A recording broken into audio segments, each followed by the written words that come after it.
하였느니라. 아멘. 따라합시다. 주의 이름을 부르는 자.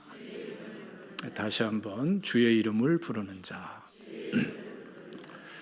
이 김춘수라는 분이 정말 의미 있고 정말 멋진 그러한 시를 썼어요. 제가 잠깐 읽어드릴게요.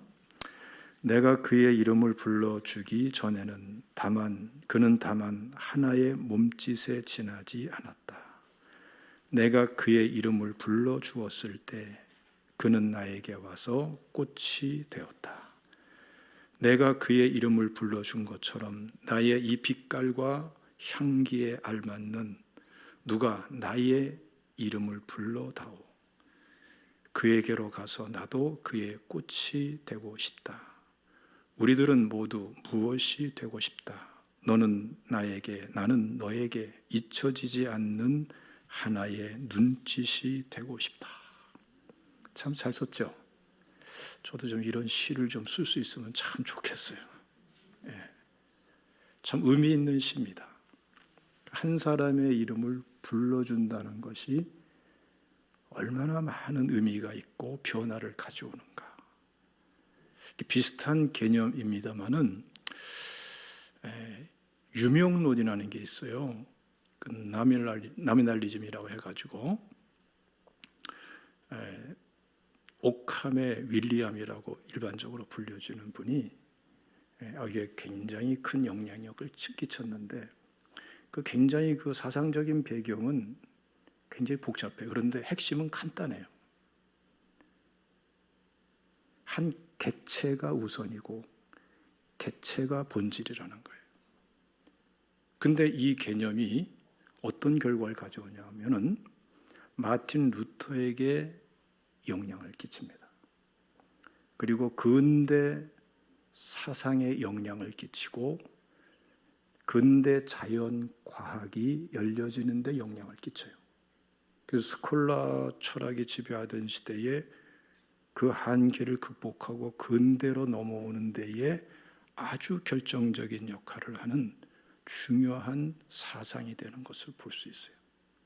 그러니까 한 개인, 한 개체, 이게 얼마나 중요한가는 우리가 인간적으로도 경험할 수 있고 역사적으로도 우리가 확인할 수 있고 여러 가지 면에서 굉장히 중요한 거예요.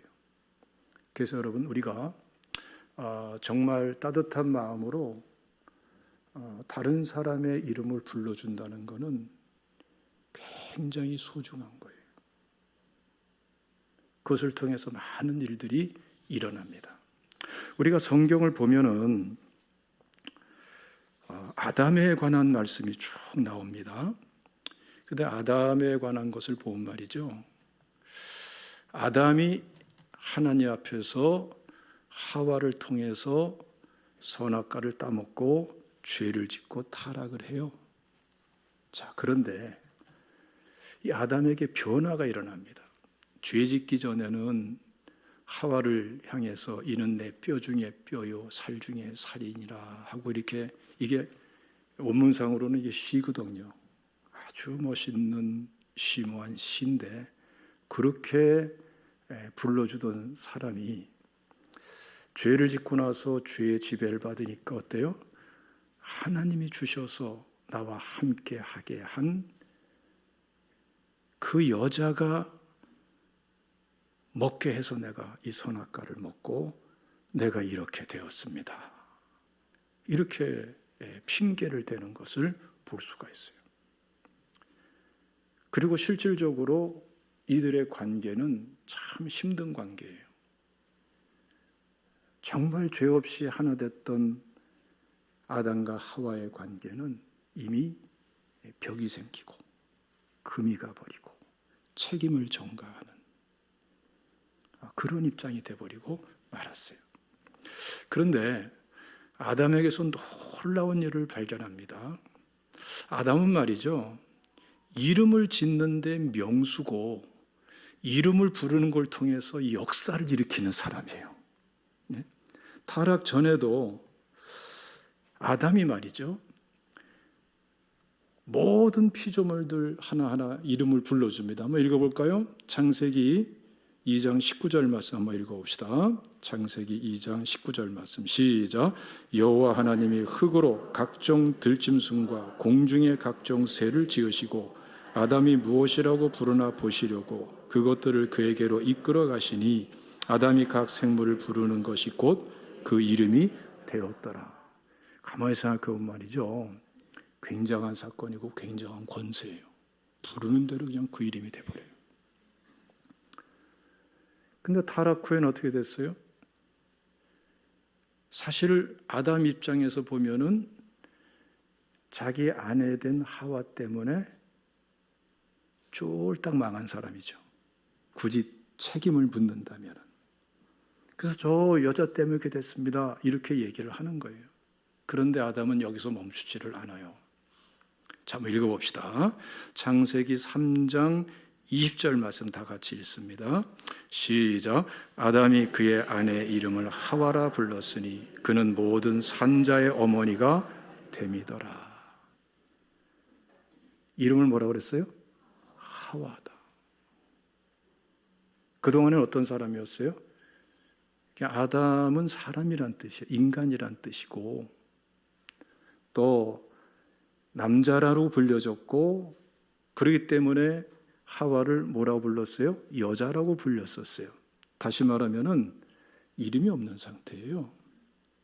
종과 종의 구분이 있을 뿐이었어요. 그러니까 여자였을 뿐이에요. 그래서 여자라고 불린 거예요. 이름이 없었어요. 뭐 개다, 닭이다, 소다 그러지만 이름 붙이는 경우가 있죠. 강아지를 보고서 메리, 해피, 복남이 이런 식으로 부르잖아요. 그렇죠? 이름이 붙여져야 되는데 그냥 남자, 여자, 사람 이름이 없다니까요. 그런데 이 아담은 비록 하와 때문에 극단적인 위기에 처해 있지만 이런 가운데에서 하와에게 이름을 져줘요. 뭐라고요? 여자를 하와라고 부르는 거예요. 하와는 생명이란 뜻이에요. 그리고 실질적으로 하와는 생명의 역할을 해가지고 그로부터 인류가 돼버리는 거야. 인류가. 그래서 오늘날도 우리가 이렇게 존재하는 거예요. 만약에 아담이 하와의 이름을 부르지 않았다면 저 여자 때문에 이것으로 끝났으면 어떻게 됐을까요? 우리 극단적인 상상인지 몰라도 인류는 끝났는지도 몰라요. 이름을 부른다는 게 얼마나 큰 결과를 가져오는가. 근데 여러분, 이름 부름과 관련해 가지고 하나님이 이름을 부르지 않으실 때가 있고 하나님이 이름을 부르실 때가 있어요. 이게 굉장히 중요한 차이입니다. 하나님께서 아담의 이름을 부르셨을까요? 안 부르실까요? 내가 손들라고 해보고 싶은데 시간 관계상 우리는 흔히 하나님이 아담의 이름을 부르셨으려니 이렇게 쉽게 생각하고 넘어가요. 근데 중요한 거는요, 아담은 이름이 아니라니까요. 인간이라는 말이에요. 인간, 인류, 인간, 저 인간, 이 인간. 그럴 때 인간이라는 말이 아담이란 뜻이에요. 아담은 사실은 이름 자체가 없어요. 나중에 가가지고서 이름이 없으니까 아담 하다가 아담이 이름이 된 거예요. 성경을 쭉 보면은. 맞죠? 상식을 깨뜨리는 말씀 이해가. 근데 사실은 말씀이 그런 거예요. 그리고 하나님은 아담의 이름을 부른 적이 없으세요. 이 창세기 말씀 보세요, 여러분. 여러분들이 자꾸 하나님께서 아담의 이름을 부른 걸로 생각하는 그러한 확신 아닌 확신을 가져오게 하는 본문이 창세기 3장 9절이에요. 주로 다 같이 한번 읽어보겠습니다. 창세기 3장 9절 시작. 여호와 하나님이 아담을 부르시며 그에게 이르시되 내가 어디 있느냐. 보세요. 아담을 부르시긴 부르셨는데 아담아 이렇게 부르지도 않으시고 다른 이름으로 부르지도 않으시고 본문에 뭐라고 그래요? 내가 어디 있느냐. 이 번역을 이렇게 할 수밖에 없어요. 우리말에. 다른 언어도 그렇게 번역을 합니다. 그런데 원문에는 딱 한 글자예요. I. I라는 것은 뭐냐면은 어디라는 뜻이에요. 어디. 그러니까 두 단어, 두 글자도 없어. 딱 한 글자예요. I. 예. 아에다가 모음 하나 붙어 있는 I 이거예요. 그러니까 아담을 부를 적에 아담아 부른 게 아니라니까요.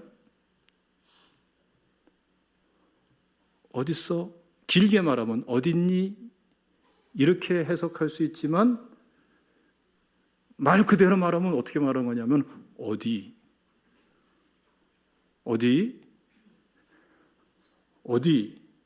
우리 그렇게도 많이 하죠. 그렇죠? 거기에 해당되는 거예요. 거기. 그러니까 하나님은 아담의 이름은 안 불렀어요. 왜 안 부르셨을까요? 아담의 이름을 안 지어주셨어요. 아직.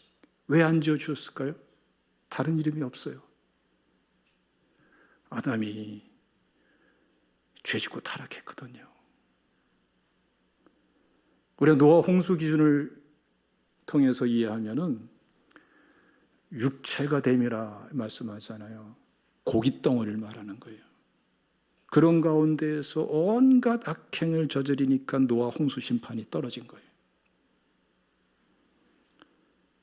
지금 죄라는 게 이렇게 무서운 거고요. 하나님은 아담을 정말 소중하게 창조하셨잖아요. 하나님의 형상대로 모양대로 창조하시고 이 천사와도 차원이 다른 거예요. 천사는 섬기는 종이지만 아담은 자녀로 창조한 거예요. 신분 자체가 달라요. 교제의 깊이가 다르고. 그러니 하나님이 아담을 얼마나 사랑하시겠어요. 예? 그런데 고깃덩어리, 죄덩어리가 돼버렸으니 여기다가 이름을 어떻게 붙여줘요? 부르는 것 자체가 괴롭죠. 사랑할 수 없는 그 선을 넘고 사랑할 수 없는 그런 대상으로까지 그냥 추락해버렸어요. 그런데 하나님은 어떻게 해야 돼요? 사랑해야 돼요. 이게 하나님의 아픔이라고요. 그러니까 하나님께서 아담에게 이름을 줘주는 것도 고통스럽고 그냥 부르는 것도 고통스러워요. 그래서 길게 말하지도 않고 어디 이렇게 지금 부르시는 거라고요. 예? 하나님의 마음을 이해하시겠죠? 예? 이때는 어떤 때냐? 우리가 창세기 3장에 그 저주장이라고 그러잖아요. 이때는 아담과 하와에게 하나님의 심판의 말씀들이 선포되는 때예요. 그러니까 우리가 개인적인 삶도 마찬가지입니다. 하나님께서 이름을 부르기 어려운 입장에 있을 적에는 행복한 때가 아니라 불행한 때예요. 하나님께서 이름을 자꾸 부르고 싶을 적에는 어떤 때예요? 그때는 행복되고 축복된 때예요. 우린 자꾸 가진 것 가지고 생각하고 움켜쥐고 있는 것 가지고 생각하고 내가 건강하니까 멋져니까 이런 스펙을 가지고 생각하고 뭐 이렇게 여러 가지 기준을 가지고 생각하고 그걸 따라서 내가 괜찮은 사람이려니 행복하려니 축복된 것이려니 축복될 것 같으다 잘 먹고 잘 살 것 같으다 여러 가지 생각을 행복할 것 같다 생각을 합니다마는 그렇게 생각하면 안 돼요. 실질적으로 하나님이 나를 부를 때에 고통스러운가? 나를 부를 때 행복한가? 그거 좀 생각해 보셔야 돼요. 여러분들 자녀의 이름을 부를 적에 어땠어요? 괴로울 때도 있고 행복할 때도 있었겠죠? 그렇잖아요. 어떤 때가 피차 행복하고 좋은 때입니까? 행복하고 사랑이 가득한 마음으로 막힘없이 아무개야 이렇게 부를 때가 부모 마음도 행복하고 자녀도 축복된 상태예요. 맞죠? 하나님도 우리도 마찬가지라고요. 그래서 여러분, 우리가 아브라함을 보면 어때요? 하나님께서 아브라함을 다 부르시잖아요. 하나님의 부르심부터 아브라함은 축복이 되는 거예요. 아브라함아, 부를 때부터 아브라함은 행복이 되는 거예요. 아브라함을 아브라함이다라고 이름을 바꿔줄 때 더 큰 축복된 사람이 된 거예요. 예? 야곱도 여러분 어때요? 야곱은 속이는 자, 발뒤꿈치를 붙잡은 자, 또 다른 사람 것을 찬탈하는 자, 이러한 용례로 많이 쓰여요. 이름 자체 그 단어가 그런 뜻을 가지고 있어요. 그런데 그렇게 이상한 이름을 가지고 있는 사람이라도 하나님께서 야곱아 부르실 때에는 온갖 역경과 위기와 자기가 저질러온 문제 속에서도 뭔가 해답이 제시되고 있는 때예요. 여러분, 이름을 부를 수 있고 불리어지고 부름받는다는 것이 한 사람에게 인생에 얼마나 결정적인 의미가 있는지 몰라요. 그래서 여러분, 우리 이사야서 말씀 보면은 참 여기에 대해서 참 의미 있는 말씀이 있어요. 우리 간단하게 한번 읽어봅시다. 이사야서 43장 1절만 읽어보겠습니다. 시작. 야곱아 너를 창조하신 여호와께서 지금 말씀하시니라. 이스라엘아 너를 지으니가 말씀하시느니라. 너는 두려워하지 말라. 내가 너를 구속하였고 내가 너를 지명하여 불렀나니 너는 내 것이라. 성경의 야곱의 일생을 알잖아요. 정말 어떻게 생각하면 정말 야비하게 살고 얍삽하게 살고 하고 싶은 것은 다 취하면서 속이고 그러면서 자기도 속임당하고 별별 일을 다 겪으면서 살아요. 야곱의 일생. 근데 하나님께서는 하나님의 은혜 가운데에서 이런 야곱을 부르시잖아요. 야곱아. 그렇죠? 그리고 야곱의 그 후손들을 향해서도 부르시잖아요. 어떻게 부릅니까? 야곱이라고 불러요. 왜? 그들의 삶이 자기 조상 아버 야곱처럼 살고 있기 때문에. 그래서 야곱이라고 부르는 이유가 뭐예요? 너 지금 네 삶의 현 주소가, 현 상태가 어떤 줄 아느냐? 야곱 같지 않느냐? 그 상태에서 부르신다고요. 하나님의 은혜는 우리가 완벽한 상태에서 부르시는 것이 아니라 부족한 상태, 허물 많은 상태, 부끄러운 상태, 좌절된 상태, 상처 입은 상태, 무너진 상태, 배신당한 상태, 또 내가 배신한 상태. 그런데 하나님은 부르신다고요. 야곱아.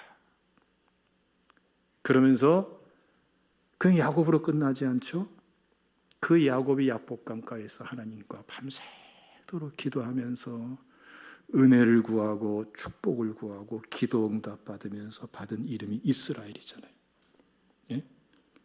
야곱아 부르면서 우리가 읽었듯이 이스라엘아 하고 동시에 불러주는 거예요.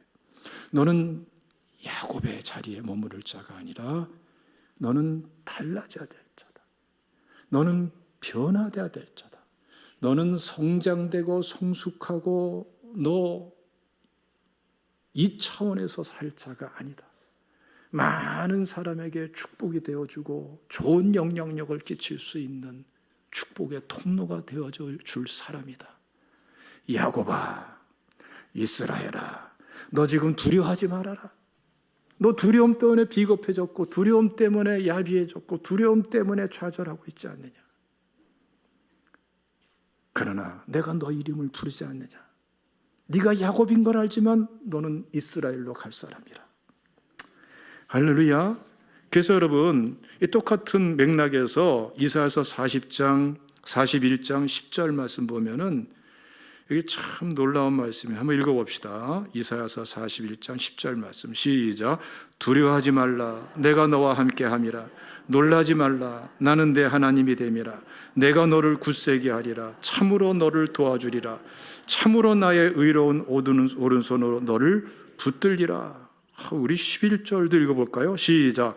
보라, 내게 노하던 자들이 수치와 욕을 당할 것이요 너와 다투는 자들이 아무것도 아닌 같이 될 것이며 멸망할 것. 12절 시작.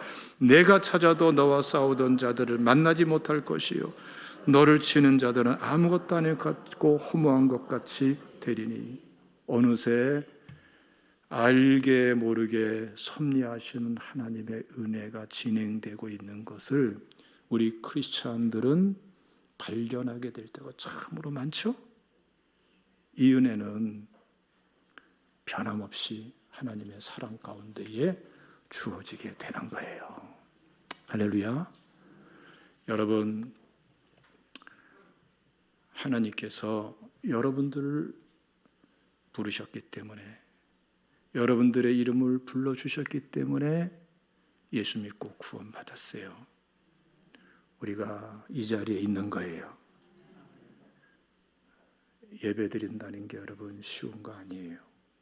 그렇잖아요? 이상하게 어려워요. 그런데 여기에 하나님의 은혜가 있고 섭리가 있고 하나님의 부르심의 은총이 있는 줄로 믿으시기를 축원합니다. 근데 여러분, 조금만 더 말씀을 드릴 거예요. 하나님이 우리를 이렇게 부르실 때에 복된데 우리가 하나님의 이름을 부르면 어떤 역사가 일어날까요? 우리가 하나님의 이름을 부를 때에, 그게 바로 오늘 본문에서 말씀하시는 아주 중요한 내용이에요. 한번 읽어봅시다. 본문 말씀 사도행전 2장 21절 시작. 누구든지 주의 이름을 부르는 자는 구원을 받으리라 하였느니라. 구원의 역사가 있어요. 36절 읽어보겠습니다. 시작.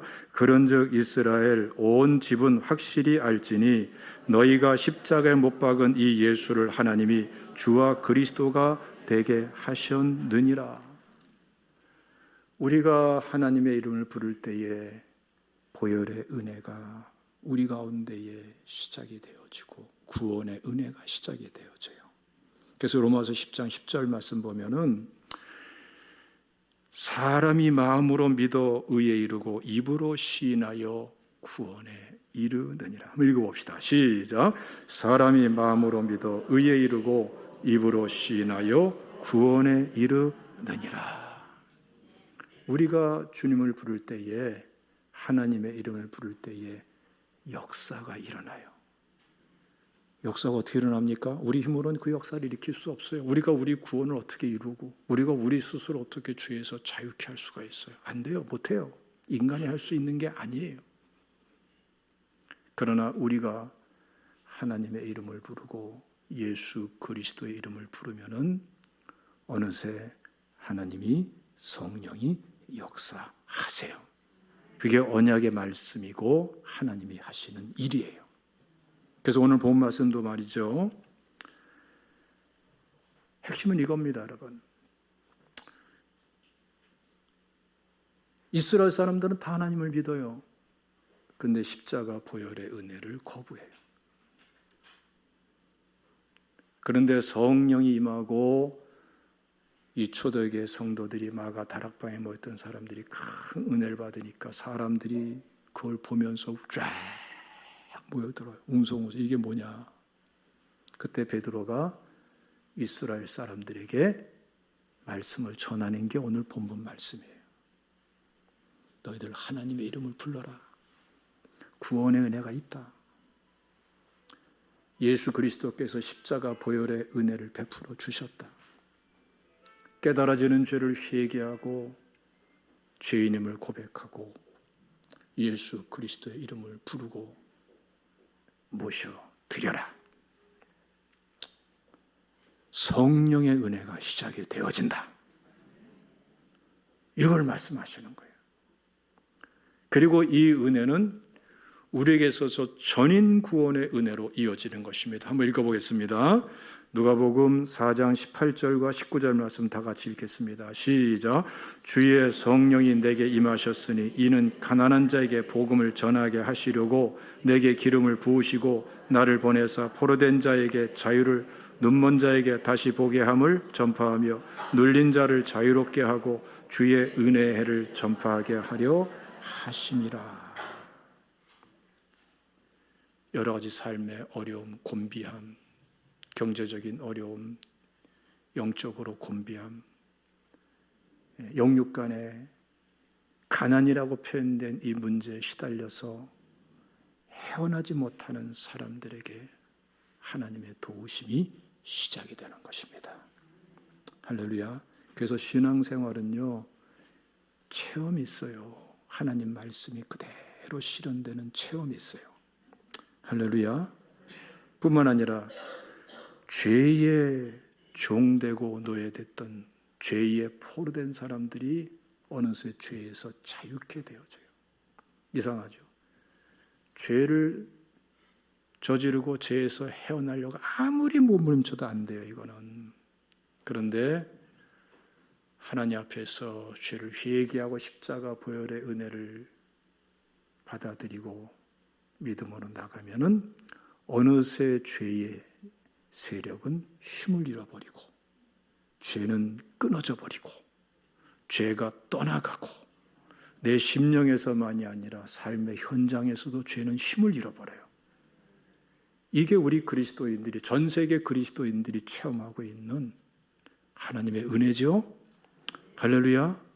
자, 뿐만 아니라 여러분 보세요. 눈먼 자에게 다시 보게 함을. 우리는 영적인 고뇌도 있고 심적인 내적인 아픔과 상처도 얼마든지 있을 수가 있고 육신의 고통도 있을 수가 있습니다. 그러나 우리가 하나님 앞에서 주의 이름을 부르면서 예수를 예수로, 그리스도를 그리스도로, 나의 구원자로, 나의 주님으로 모시고 이 문제의 구원자로, 이 질병의 구원자로, 이 아픔의 구원자로, 내 아픈 상처의 심령의 고뇌의 구원자로 주님으로 모셔드릴 때에 우리 구원받은 성도들은 다 체험할 수 있어요. 이야, 이 문제에서 노임받는구나. 치료가 되는구나. 할렐루야. 이게 성도들에게 주어져 있는 축복인 것입니다. 여러분, 우리가 살면서 이상하게 눌릴 때가 있어요. 정서적으로 눌리고 인격적으로 눌리고 영적으로 눌리고, 그때마다 여러분 주님의 이름을 부르시기를 주님의 이름으로 축원합니다. 하나님의 은혜는 시작이 되는 줄로 믿으시기를 축원합니다. 한 가지만 더 말씀드리면은 하나님을 부를 뿐더러 이제 여러분들 오늘부터는 다른 사람의 이름을 좀 더 구체적으로 불러보세요. 여러분들이 기도할 때 가족들의 이름을 불러보세요. 여러분들 가까이 지내는 이웃들의 이름을 불러보세요. 할렐루야. 하나님의 은혜가 새로워집니다. 서로의 이름을 부르면서 위로하고 격려하고 축복해 줘 보세요. 이상한 변화가 일어납니다. 우리가 서두에서 이 김춘수라는 이 분의 시를 함께 나눴습니다만 보세요. 이분은 전혀 신앙적인 시가 아니에요. 그런데 신앙도 없는데 이름을 불러주니까, 그의 이름을 불러주었을 때에 그는 나에게로 와서 뭐가 되었어요? 꽃이 되었어요. 이야, 그러니 우리가 여러분 기도 속에서 불러주고 하나님의 은혜와 사랑 속에서, 복음 속에서 불러주면은 와, 굉장할 거예요. 할렐루야. 저는 참 이 말이 참, 이 내용이 참 마음속에 참 생각할 부분이라 생각하는데요. 내가 그의 이름을 불러준 것처럼 나의 이 빛깔과 향기에 알맞는 누가 나의 이름을 불러다오 그에게로 가서 나도 그의 꽃이 되고 싶다. 표현은 안 하고 자기 스스로 서로 반려는 못했을지라도 우리 인간은 마음속에 이런 갈망이 있는 거예요. 누가 자신의 이름을 불러주기를 원해요. 내 빛깔대로, 내 모양대로 그대로 인정하면서 내 모습 이대로를 그대로 수용하면서 나의 이름을 불러주기를 원해요.